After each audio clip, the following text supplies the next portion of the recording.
بادشاہ ہارون رشید عباسی خاندان کا 5واں خلیفہ تھا۔ عباسیوں نے دنیائے اسلام پر ایک عرصے دراز تک حکومت کی،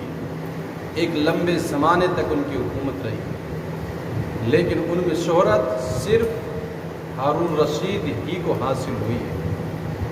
ہارون رشید کے دور میں ایک مرتبہ بہت بڑا قحط پڑ جاتا ہے جو بغداد سے لے کر کوفے تک، سمرقند سے لے کر مراکش تک اس کے اثرات ظاہر ہونے لگے۔ بادشاہ اس قحط سے نمٹنے کے لیے تمام طرح کی تدبیریں آزما چکا تھا۔ اس نے لنگر خانے تمام سلطنت میں قائم کیے، لوگوں کا ٹیکس معاف کر دیا، ہر طرح کی تدبیر اس نے آزمائی، لیکن قحط سے خلاصی نہیں مل پاتی۔ اب بادشاہ اسی ٹینشن میں حیران پریشان رہتا ہے۔ ایک رات ٹینشن کی وجہ سے نیند نہیں آ رہی تھی تو ہارون رشید نے اپنے وزیر اعظم یحییٰ بن خالد کو بلایا اور اس سے کہا کہ مجھے کوئی ایسی کہانی، کوئی ایسی داستان سناؤ کہ جس پر مجھ کو قرار آ جائے، دل کو سکون مل جائے۔ اب وزیر جو تھا یحییٰ بن خالد، یہ بادشاہ ہارون رشید کا استاد بھی رہ چکا تھا۔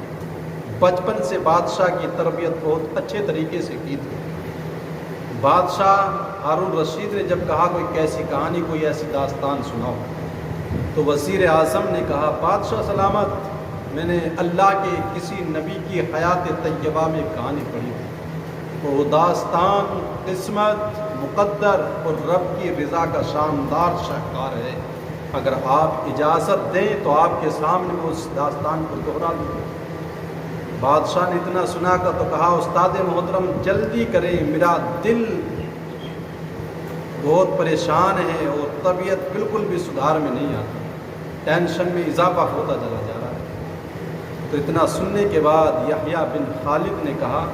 کہ میں نے اللہ کے نبی کی کسی حیات طیبہ میں پڑھا ہے، ایک جنگل کے اندر بندریاں رہا کرتی تھی، اس کے پاس ایک بچہ تھا، اس کو کسی سفر پہ جانا تھا تو اپنے بچے کو لے کر کے شیر کے پاس آتی ہے جو جنگل کا راجا ہے، اور شیر سے آ کر کے اس نے کہا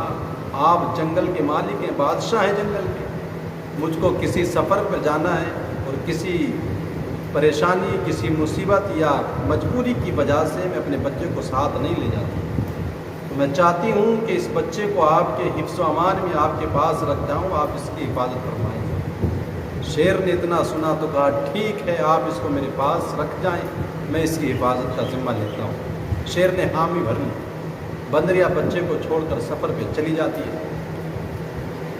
اور شیر بچے کو بندریا کے اپنے کاندھے پر بٹھاتا، جنگل میں گھماتا پھراتا، اپنے روز مرہ کے کام کرتا ہے۔ ایک دن یہی بچے کو بٹھا کر کے شیر اپنے کاندھے پر جنگل میں گھومنے کے لیے نکلا تو اچانک آسمان سے ایک چیل آئی اور شیر کے کاندھے سے بندریا کے بچے کو اٹھا کر کے آسمان میں چلی جاتی ہے۔ اب شیر بیچارہ جنگل میں ادھر بھاگا ادھر بھاگا، لیکن وہ چیل کو نہیں پکڑ پایا، تھک ہار کر کے بیٹھ جاتا ہے، بڑی شرمندگی ہے۔ اب کچھ دنوں کے بعد بندریا اپنے سفر سے واپس آئی اور شیر کے پاس جا کر کے اس نے اپنے بچے کا مطالبہ کیا تو شیر بڑی شرمندگی اور ندامت کے ساتھ کہنے لگا کہ آپ کے بچے کو چین لے گئے۔ جب بندریا نے اتنا سنا تو بڑے سخت لہجے میں اس نے کہا تم عجیب بادشاہ ہو، ایک امانت کی حفاظت نہیں کر پائے تو اس جنگل کا نظام کیا سوال ہو۔ جب اتنا سنا تو شیر نے کہا کہ آپ کے بچے پر جو آفت آئی تھی وہ آسمان سے آئی تھی، جی اگر زمین سے کوئی آفت آتی تو میں اس کو روک سکتا تھا، اس لیے کہ میں بادشاہ اس جنگل کی زمین کا ہوں، آسمان کا نہیں۔ اتنا کہنے کے بعد یحییٰ بن خالد رکا اور بادشاہ سے کہا بادشاہ سلامت، آپ کے دور میں جو ایک قحط آ گیا ہے یہ بھی کوئی زمینی آفت نہیں ہے کہ جس کو آپ روک سکتے ہیں، یہ رب کی طرف سے آسمان سے عذاب نازل ہوا ہے اور آسمانی آفتوں کو زمینی تدبیریں کام نہیں کر پاتی ہیں، اگر آپ اس کو روکنا چاہتے ہیں تو اس کو صرف اللہ ہی روک سکتا ہے، زمین والا کوئی روک نہیں سکتا۔ اس لیے کہ انسان کی زندگی میں مصیبت آفت دو طرح کی ہوتی ہے، ایک زمینی اور ایک آسمانی۔ آسمانی بلاؤں کو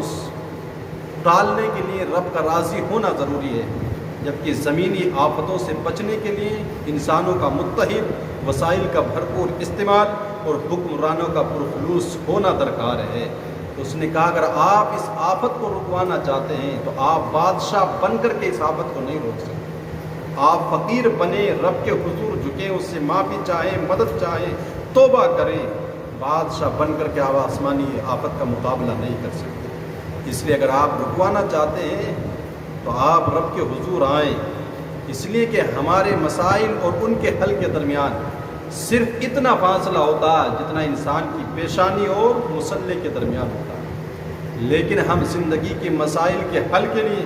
7 سمندر پار تک تو جا سکتے ہیں، لیکن پیشانی اور مسلح کے درمیان جو چند انچ کا فاصلہ ہوتا ہے ہم اس کو طے نہیں کر پاتے ہیں۔ تو بہت سی زندگی میں ایسی مصیبتیں آتی ہیں کہ انسان اس کو اپنی زندگی اور دنیاوی معاملات سمجھ جاتا ہے، لیکن وہ رب کی طرف سے آفت اور اس کی آزمائش ہوا کرتی ہے، رب کا عذاب ہوا کرتا ہے۔ اگر اس سے بچنا ہے تو پھر رب کا راضی کرنا ضروری ہے، رب کے حضور ایک عاجزانہ انداز میں پیشانی رب کے حضور جھکا دیں اور رب سے معافی چاہے، توبہ و استغفار کریں، تو رب تبارک و تعالیٰ اس آفت، اس پریشانی سے نجات عطا فرما دیتا ہے۔